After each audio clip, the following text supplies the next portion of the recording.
But anytime you tell me there's a complex system that people don't know that much about, I'm going to poke at it. Because when you think crypto, everybody thinks get rich overnight.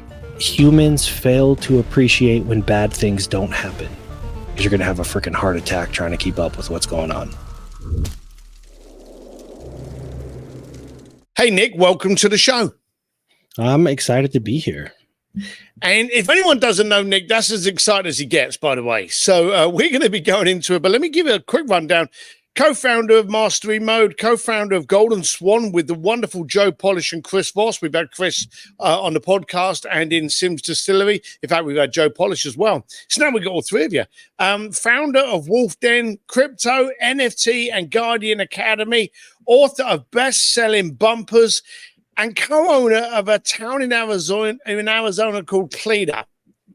Now, there is none of those things that kind of link into each other, but you seem to be this guy that likes to find a hole and disrupt it.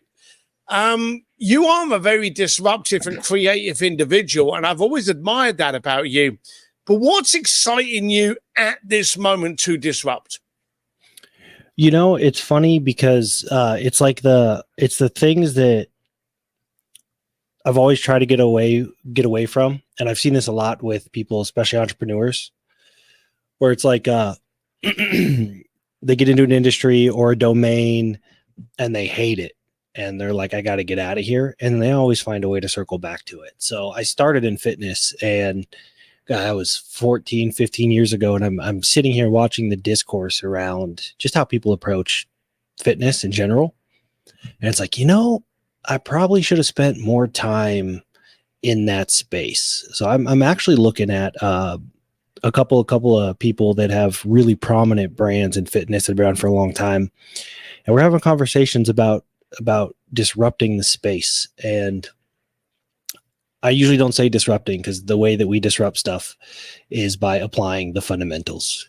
It's like the stuff that everybody forgot, and then you bring it back and they think you're brilliant and amazing for doing the stuff that was like, I'll tell you, in the crypto space, the primary motivation, a lot of the stuff we were doing came out of a book that was written for the first time in 1962 called The Fusion of Innovation.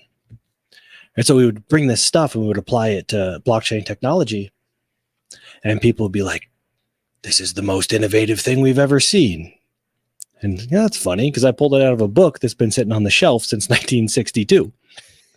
So looking at fitness, and it's bringing a lot of the fundamentals. It is bubbling the fundamentals up, so people really understand, like, here's some really simple stuff you can do. And I think I guess the excitement is in the way we communicate it, the platforms and the technologies, and we try to make the boring stuff sexy. But looking at fitness, that's kind of where, circling back around to that. It's going to be interesting, because I know you get in there and poke. And I remember when Ryan Dice said, when everyone's doing everything new, nothing's new. And it's always good to go. And it's like any profession, whether it be bodybuilding and fitness, whether it be driving a fast car, whether it be playing a guitar, playing golf, you don't focus on the advanced, you focus on the basics. Just keep doing the basics and getting better with the basics. You look into things and you go, how can I make that better? And you really are an early adopter in that. I remember having you speak at the Hollywood Speakeasy, and one of the things you said, which kind of blew everyone away, which is so simple, you said, look, when everything's going down, everyone moans about a volatile market, but it's just as volatile when it's going up. It's just going up. And so it's still a volatile market. You have a way of looking at something and going, okay, how can we tweak that to make it effective? I want to know, first of all, where that mentality came from, and when did you first realize that, quite openly, you see things differently? That's a great question. There's two moments that I could think of in particular, and one of them, I think there's a really powerful lesson in there, or even maybe a suggestion for people that are watching or listening. The first is my sophomore year in high school. I tested into the most advanced chemistry, which was, my grades were shit. I was not a good student. So first everybody's like, what the hell? And it was probably our first week of class.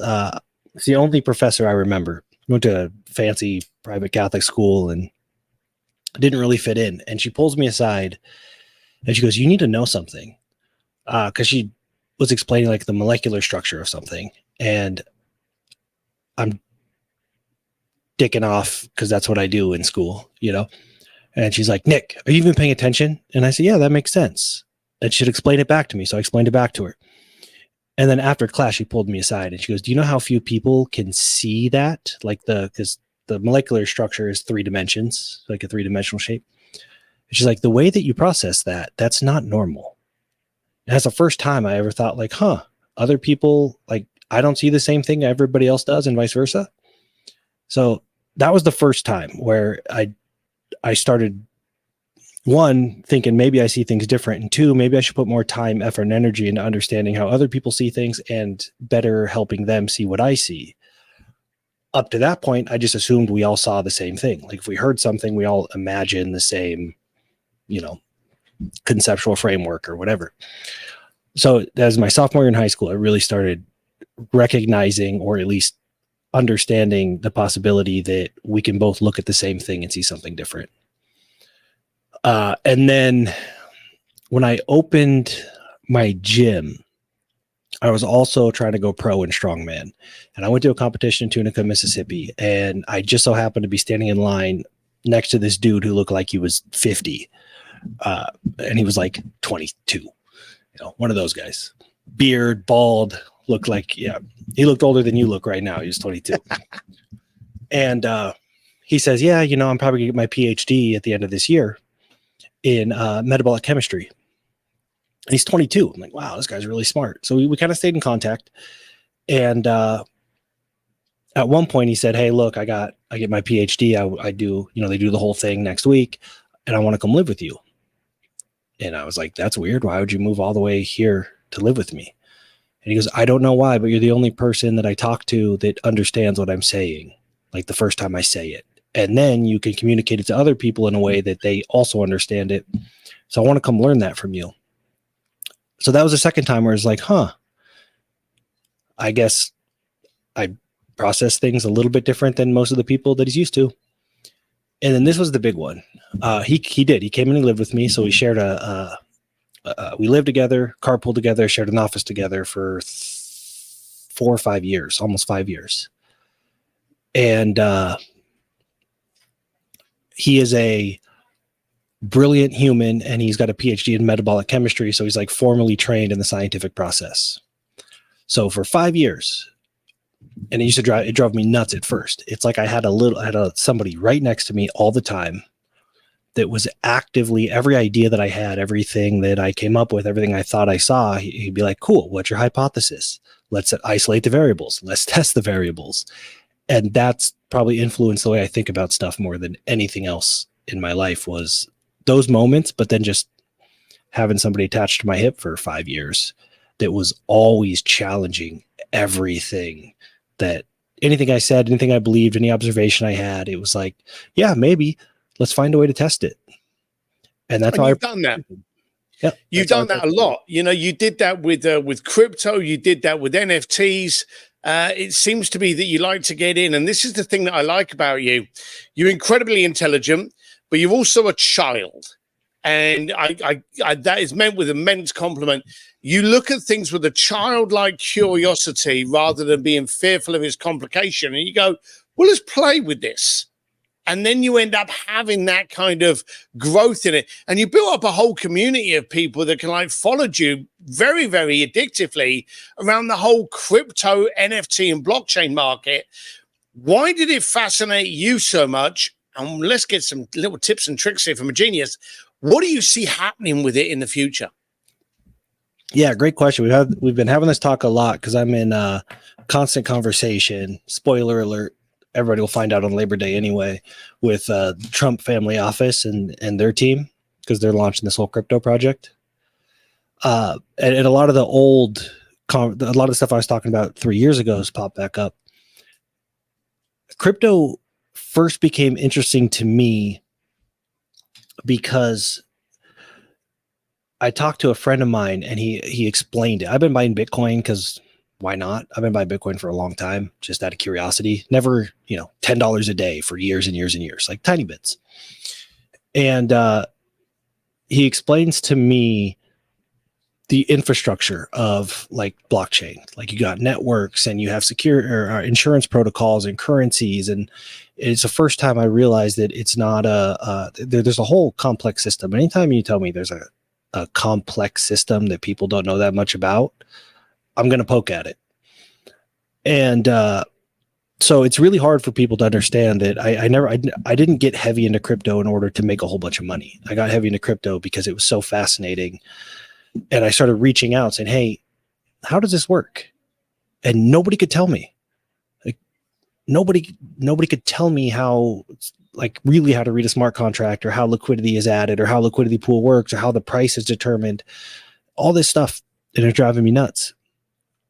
So I just dug in, and, you know, my book is basically just learn to appreciate when bad things don't happen. So when I approach these things, I say, what are the worst things that happen to people? Nobody knows what's going on. Everybody's trying to participate. So let's just start with the worst things that can happen. So I went to a couple of friends that were in this group that were always trading crypto online. They didn't know much about it, but they were trading it all the time. And I said, okay. So it was like this. It was like in a Discord, but we're live on video. And I was like, show me a scam, because they're everywhere. And they're like, oh, well, there's all kinds of scams. There's rug pulls, there's honeypots, there's this, there's that. I was like, cool, find me one. I'm like, okay, we're pretty sure this is going to be a rug pull. And because this is just my personality, I was like, cool, I'm going to invest in it. Not with the intent. I already know it's a scam, but very few people go into these things knowing that it's a scam, or they wouldn't get into it, right? So like, I'm going to come into it with a tremendous amount of curiosity, throw some money behind it. And as soon as people find out it's a scam, they panic, they freak out, they run away because their amygdala gets hijacked. There's fear, all this stuff. So I'm just going to go into it. I'm going to get into all these scams. Find me a rug pull, find me a honeypot, I'm going to put money in. I'm going to experience what it's like on this side. And then I'm going to try to figure out what's happening on the other side, on the developer side. And I started doing that every day. And I would do it live, like just streaming.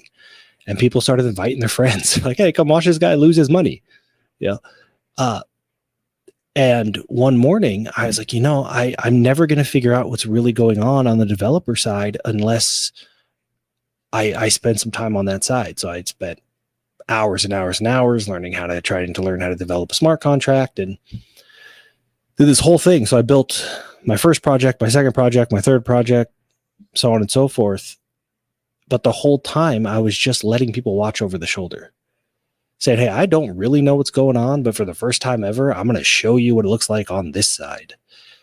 And through that process, started attracting some of the better developers. There's very few people that can develop on the blockchain from scratch. And they started reaching out, and they would be like, hey, you idiot, this is how this actually works. And so it was just this constant back and forth curiosity, like, how the hell does this stuff work? And how can I let other people participate in the journey of figuring it out? And through that process, we innovated some stuff. We were able to highlight some stuff, learned a lot about how liquidity pools, and I mean, the stuff happening in crypto and Web3, blockchain, whatever you want to, people use them all synonymously, but the stuff happening is incredible, and we're blinded to it because everybody's trying to get rich quick. Very similar, I would imagine, to the .com bubble, where like the internet revolutionized everything, but most people had no idea what the internet was or how to use it because all their friends were getting rich and investing in these, tech companies. So that's the phase we're in right now, where even the last 2 years, the technology, the things that the blockchain allows, you got Trump and RFK and all these people are big proponents of it because they understand it. It's incredible. And it's really hard to see right now, because when you think crypto, everybody thinks get rich overnight. And they're not thinking things like provenance, hard-coded royalties, decentralized banking. Like the things that are possible are incredible. So that's why I got into it. Just curiosity. I thought it was fun. I was letting people watch me lose all my money. I was intentionally trying to lose all my money to figure out what the hell was going on. And that turned into a massive project that turned into 4 or 5 other projects. And then, of course, you have Anchor, FTX, Celsius. You have these companies that are insolvent and going bankrupt that are scaring people away. And that's kind of, we're kind of recovering from that now until the next Black Swan event. But the people that understand blockchain and build on the blockchain, they never stop building. I think that's the thing that is worth paying attention to is you go, oh, look, crypto's going up and everybody's in. And then crypto's going down, everybody's out. But there's a number of people that have just continued building this whole time. And anybody that's paying attention to that is going to have a huge advantage as the technology gets more widely adopted. So for those, not financial advice, but I would strongly recommend, instead of saying, hey, what crypto to buy? Hey, what crypto should I buy? Should I buy this dog coin or this whatever? Figure out if you believe that blockchain technology and cryptocurrencies have a place in the future. If you don't believe that, don't touch it, because you're going to second guess yourself. Every time it goes up, you're going to celebrate and mortgage your house and do all kinds of crazy stuff trying to get more, and then it's going to go down and you're going to panic. So I believe blockchain will be ubiquitous. That makes it very easy for me to invest in crypto without worrying about the day-to-day, month-to-month price. I think it's inevitable. So the first step for anybody that is interested in crypto is to understand, do you believe that this will be around for a very long time? If not, don't touch it, because you're going to have a freaking heart attack trying to keep up with what's going on. The other thing is to realize, if you're getting into crypto, just know why. You know, I know a lot of people that have invested a lot into crypto specifically because of the blockchain, just storing data in blocks instead of columns and rows. So it makes sense for them. They know why they're investing in blockchain technology. Most people just want more US dollars, and that's fine too, but that's an entirely different strategy than, you know, investing in the technology because it has some utility that will make your business more efficient or more profitable or more reliable or easier to audit or whatever the case may be. So generally speaking, I'm in the camp of, I think crypto's around to stay. I think Bitcoin will be very, very valuable in the future. I think for the most part, it'll be ubiquitous and invisible, similar to, I don't know, Amazon Web Service, for example. It's everywhere, but none of us interface with it. So I think that's really the, you know, people that, if you don't understand blockchain now, you don't really want to understand the technology, you don't have to. It'll be everywhere. Same with AI. So that's that. I mean, I think, again, and if you do decide, hey, look, I believe blockchain is the future, for whatever reason you believe that, and you can't keep up with all these coins and all this craziness, buy Bitcoin. Yeah. Yeah, just play with it. I'm interrupting this podcast for 35 seconds to give you more value. If you are an ambitious entrepreneur looking for the opportunity in everything you come across, don't just listen to this podcast. Imagine taking part in these conversations every week. Imagine having a new network of creative and disruptive entrepreneurs to support and push you into becoming the person you can be. With this high level and exclusive community, it exists. Head to simsdistillery.com to learn more.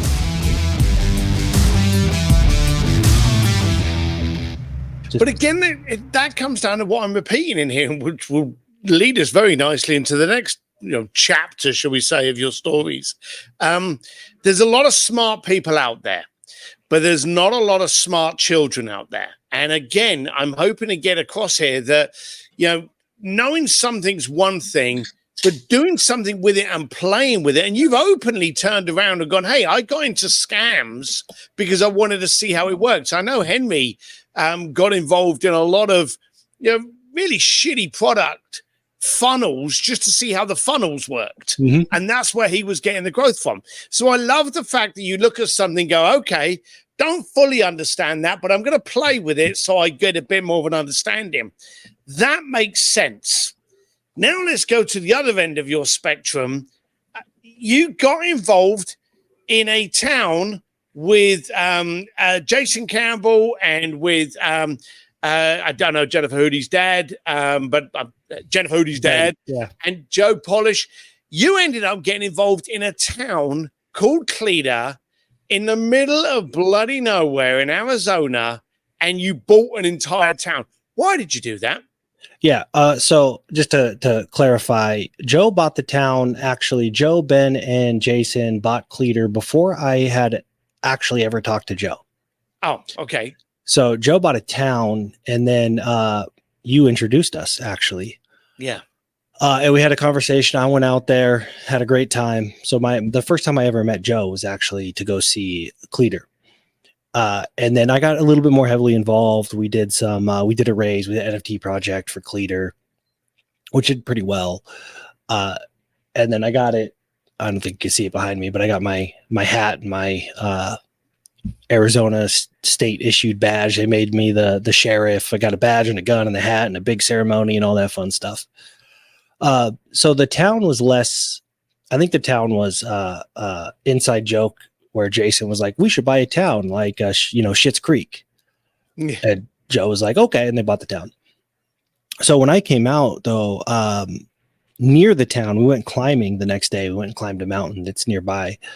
And I ended up buying, me, Joe, Jason, we ended up buying the mountain that was next to the one that we had climbed. So technically it's not Cleator. We have Cleator's 40 acres, I think. We ended up buying 400 acres with the mountain in Hot Springs. And it was totally just like I was like, I really want a mountain. This was great climbing this. And he's a partner now, but at the time he was just some random guy that guided us up the mountain so we didn't die. And he goes, well, that mountain's for sale. And I was like, cool, I'm going to buy it. And he's like, haha, funny. And then like we had dinner and he's like, hey, if you really want to buy that mountain, it really is for sale. And it was like, there's something about that whole area. I don't know if you've been up there yet. I haven't made it up there yet, no. I've never experienced anything like it. It was just kind of an impulse. Like, yes, I want to own something in this area. It's got natural hot springs, and it's one of the most beautiful places with the best energy I have ever experienced. So the way we look at it is like Cleator's like the party. That's like you go to Cleator, you have a great time, you drink a bunch of beer, they got a bar. It's the party. The property next to it that we purchased is like the relax. It's like, meditating. Are you going to develop it? Yeah. We're looking to build a private retreat, like really, truly friends and family. It's got 3 hot springs. We'll have, we have a makeshift shooting range now, but the shooting range, bunkhouse. We talked to Mark Tarbell about building a really high end, like restaurant up there. And we've talked a lot. We got 400 acres and our whole operation, we put a lot of money and time into it. Our whole operation is 6 acres. So we have like 390 acres that we got to figure out what the hell we're going to do with them. So it's fun. And it's been a total nightmare, as these things are with the county and the permitting and all that fun stuff. But it's, as you know, to me, it's all about I get to hang out with Jason Campbell and Joe Polish. It's just the whole journey. I don't even care that it's taken a long time. I've learned a lot. Yeah. And I have a really good excuse to hang out with people I really like. So it's been good. It's a great excuse. One of the things I like about it, and I haven't made it up there yet, Joe keeps on about it, but and I was very proud to introduce you because I just had this idea that, you bunch of crazies in the room would do something incredible, and you have, and you still are doing that. But the one thing that I like about Cleator is it's in the middle of nowhere, and you've got a yacht club. I just think that's hysterical. The fact you got the Cleator Yacht Club there when there's no water anywhere nearby. couple of things I want to move into. One, I want to touch on your book bumpers, but you've recently started another group, and I was there. I actually came along, and I'm very proud that Joe and Chris and you had invited me. And it's you, Chris Voss, Never Split the Difference, FBI negotiator, Joe Polish, who quite simply, and I don't want to give him too many compliments, we're not that kind of relationship, but Joe is, if not one of, he's the OG of personal development communities. You know, the Genius Network, 25K, Genius Network annual event, the 100K club. There's very few people that I know that actually know people, and I'm on about know people. I'm not on about, oh yeah, I've met in my career. Actually know people and really get vested into relationships. You, him, and Chris Voss have now released another community. Again, what's it about and why? Oh, that's a complicated question. Shouldn't be. You know, we should have an elevator pitch or something. So we got together for the program. The community is called the Golden Swan, and it is a great example of how most of my companies and programs have come together, which is total accident, totally random, and it just seems like it's working. We were at 100K. We're at a 100K meeting. It was me, Joe, Chris, and about 15 other people. And Chris had this presentation. It's his business development intellectual property. He's never shared it anywhere else. And Joe thought it would be cool to just share it with the 100K people, and that's it. Huge value. It's incredible training. But this is not what Chris does. He's not a business development guy. So it was just like a one-off thing. And so he presented it. It was great. And then we were sitting down here at the Genius headquarters, and we're just talking about, like, would that be good content for a second book? Would that be good content for this? Could we release it this way? And then Joe asked me about NFTs, and we just started talking. And it was like, listen, what if we took some of the elements that make NFTs really compelling, which is like the max supply. You know, there's a limited number of them. What if we took some elements from what Joe does? What if we took some elements from what I do and what no, we just said, why don't we try to put this all together? And Joe was like, cool. And Chris was like, cool. What do you need from me?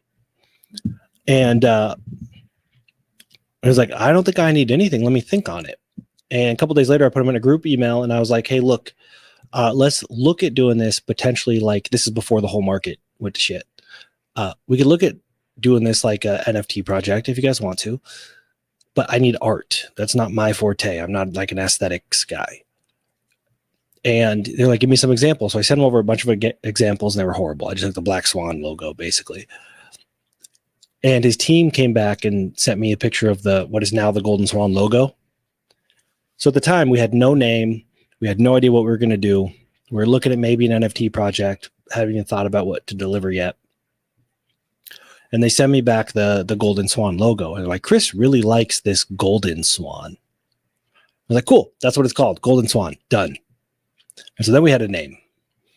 And what I realized through going back and forth with Chris and his team is, like, Chris is such an effective communicator. It is incredible. Just talking to him, watching him talk to others. And he was like, you know what?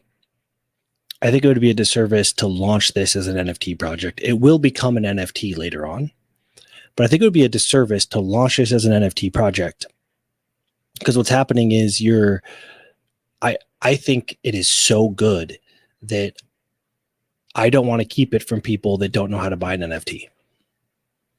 Like, that was the big, you know, there's a natural, your audience is much smaller if you launch as a traditional NFT project.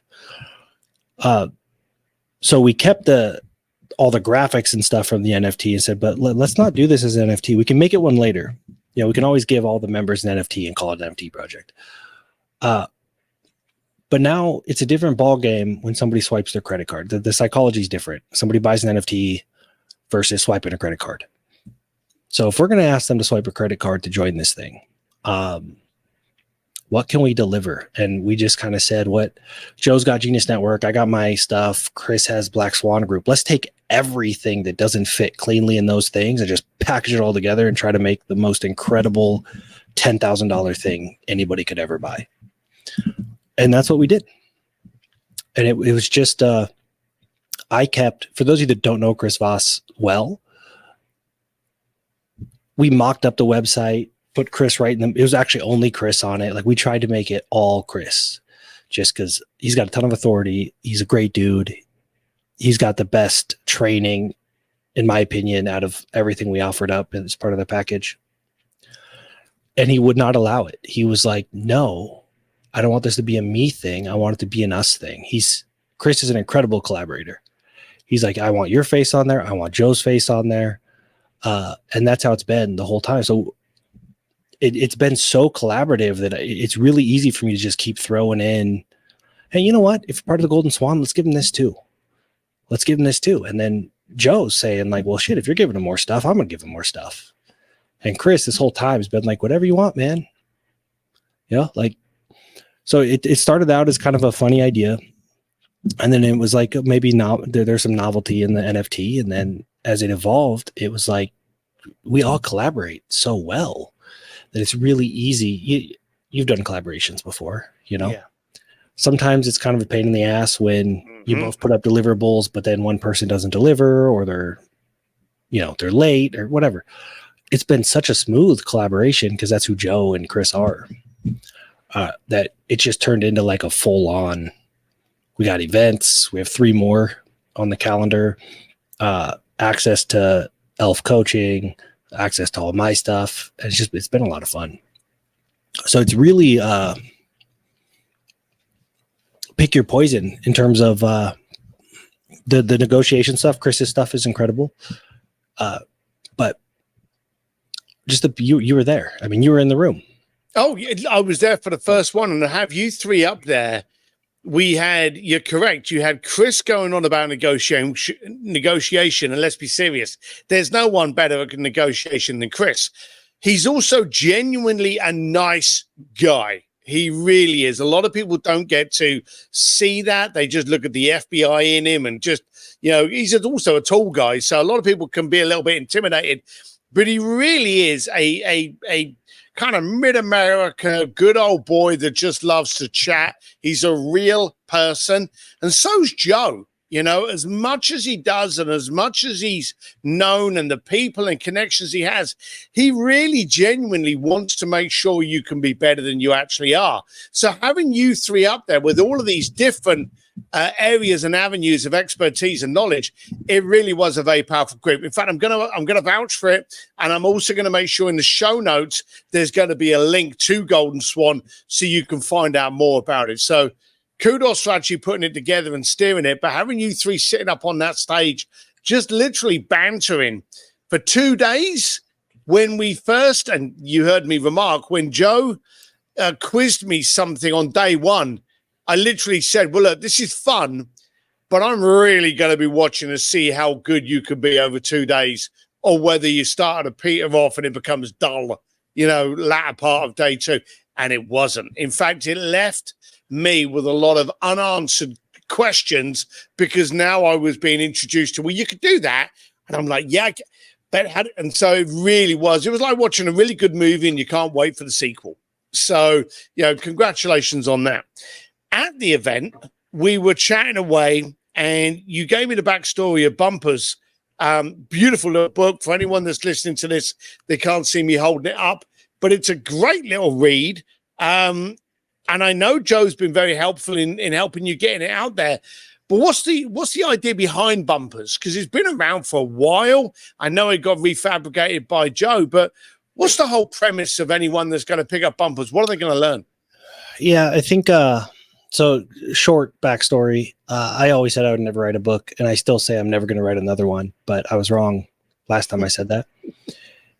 I hit this point where it was in the network days. You remember, it's when you used to come to our events and all that stuff, where people keep saying, how do you do so many different things in so many different industries?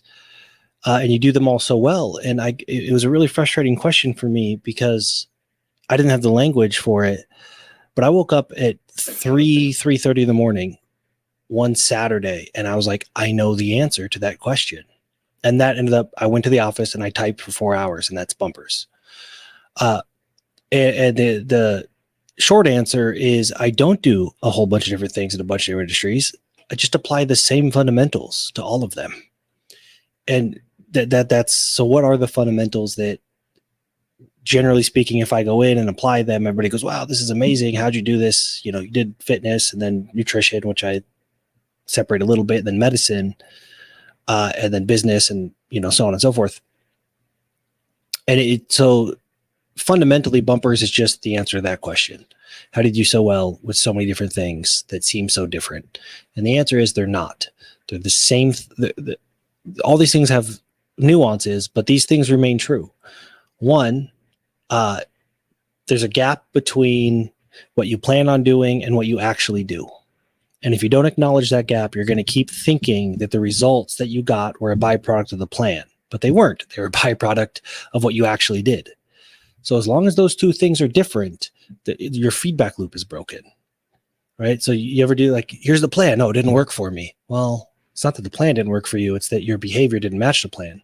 So whatever the hell you did didn't work for you. And maybe the plan doesn't work, but you can't gauge the efficacy of that plan unless the plan and the behavior are 100% aligned. So that's the first one, is I call that the intention intervention gap. The second one is the concept of raising the floor, where you go anywhere you go, people are always trying to do better than their records. It's like, and in any industry, so you start with like fitness, maybe you ate well 5 days out of the week, not so well on day 6, and ate 12 pizzas on day 7 and had some beer. The brain always tries to make up for it by doing better than your best.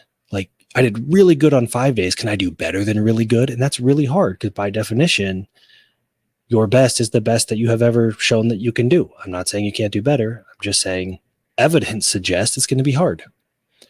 However, if you just eliminated that 12 pizza binge, if you had one pizza instead of 12, it's actually a far greater positive impact than doing better than your best. So just carry that over into business, for example. Everybody's like wants to have a record month in revenue, and cool, but that's going to be hard because your best is the best that you've ever done. But if you could go back and just look at what are the worst days you've had, like eliminate the zeros, eliminate the days you lost money. Positive impact on the whole system. However, the evidence suggests that you can do better than your worst. In fact, most of the time you do. So it's just realizing that I have a higher probability of raising the average by raising the floor, and raising the floor is a lot easier than raising the ceiling. And those are the primary, like those are the first two components of bumpers, the intention intervention gap, raising the floor. And then the last one is just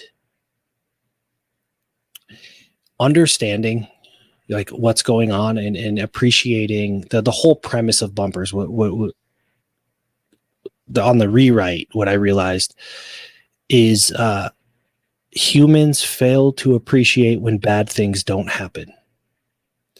And if we learned how to appreciate avoiding bad things, it's like Charlie Munger says, all I want to know is where I'm going to die so I don't go there. That's the premise. It's if we can learn to appreciate not digging ourselves into a hole, we'll spend a lot less time digging ourselves out of a hole, which means we'll have a lot more time to do shit we want to do. Really, really basic. And I didn't think I never planned on publishing it or anything. It just got into, you remember Tim? Yeah. Got into Tim's hand. He passed it out. People liked it. And then my partner at the time, Dan G, just self-published it on Amazon. And I just sat there for like 3 years and people kept buying it. And then Joe got a copy of it, Joe Polish. And he's like, hey man, I got to tell you, I love this book, but I can't share it with anyone. It's got typos. It's like missing entire sentences. It's like, because it is the raw version that got published first. And Joe's like, do you want to have this published? And I was like, honestly, I appreciate it, I love you to death. I just don't really care that much. And he's like, yeah, I'm going to have Anna David publish this, like edit and publish this, if that's okay with you. And Anna's amazing. Oh, yeah. So they edited it and published it, and people kept buying it, which blows my mind. And then the rewrite was, you ever get a phone call where you don't have their number saved, but your phone tells you who it might be? So I saw I had a missed phone call, and it said, missed call from maybe Becky Robbins. And I was like, what the hell? Is that Tony Robbins' wife? So I texted. I was like, hey, I got a call from maybe Becky Robbins. Like, what's up? Should I know you? And she goes, hey, this is Tony's first wife, Becky. I just got a copy of your book, and I just wanted to talk to you. And I just want to let you know I'm going to give this to all my friends. And I was like, holy shit, Tony Robbins' first wife randomly stumbled across my book. I should probably read it. Like at this point, I have no idea what the hell these people are passing out. It's got my name on it. So I read it, and I was like, wow, this book is horrible. So I sat down, I rewrote the whole thing, which is the version you have. I did that I put it in Hemingway, and it read at like a 12th grade level. So I got it all the way down to like a 5th grade level. Right. And that's the new version. And it's 5 years now, and book sales on average, they just keep picking up. Oh, it's beautiful. And so where's the best place for them to grab it? On Amazon? Amazon, yeah. All right. So I'm going to put the link below. Is Bumpers by Nic, N-I-C, no K there, Nic Peterson. So I'm going to put it on there. But where's the best place for people to follow you and get into your world? Probably, one, read the book, because if the book is written in a way where it resonates and it's like, oh shit, this makes sense, or it doesn't. And if it doesn't, go no further. Like, it's just more of the same. So I'd start with the book. And then if you go to my website, nicpeterson.com, super simple, but it has like a directory on there, because I do so much random stuff where you can kind of self-select what you're interested in, and you don't have to get exposed to all the other random crap I do. And we'll put it on there. We'll put the link in there. Nic, again, I love the fact that you've got a childlike curiosity on everything you do. Appreciate it. Golden Swan, if anyone's on the fence, don't be. I'll put the link below here. I'm very glad that Chris made sure that you three got up there, or you two got up there to co-event the event with Chris, because that made the magic. I've been with Chris many times. He's a great guy, but it was a certain magic and chemistry when all three of you were answering a question that was given out by the audience, because you each had a different angle to attack it with. And I really like that. So massive congratulations on that. Anything you want to part with? I don't think so, other than if you don't go get my book, perfectly fine. But I do encourage you to consider, if you look back on your life, especially as an entrepreneur, because you know what we do? We fuck up a whole bunch. Mm-hmm. But it's the really big ones. It's the things that we could have avoided. If you look back and you say, I would have made way more progress had I not spent 3 years digging myself out of this hole. I would just reflect on that and consider adopting an appreciation for avoiding the unnecessary bad things. That's about it. It's a beautiful thing. Nic, thank you very much for being on the show, exposing yourself to us in a lovely manner, shall I say, and look forward until we cross paths again, man. Thanks a lot, pal. Yeah, likewise. Appreciate it. Hey, thanks for listening to the podcast. You know what to do. If you love it, share, subscribe, but more than anything, do something with it. And remember, life's too short to play it safe. So disrupt, connect, and grow. See you next time.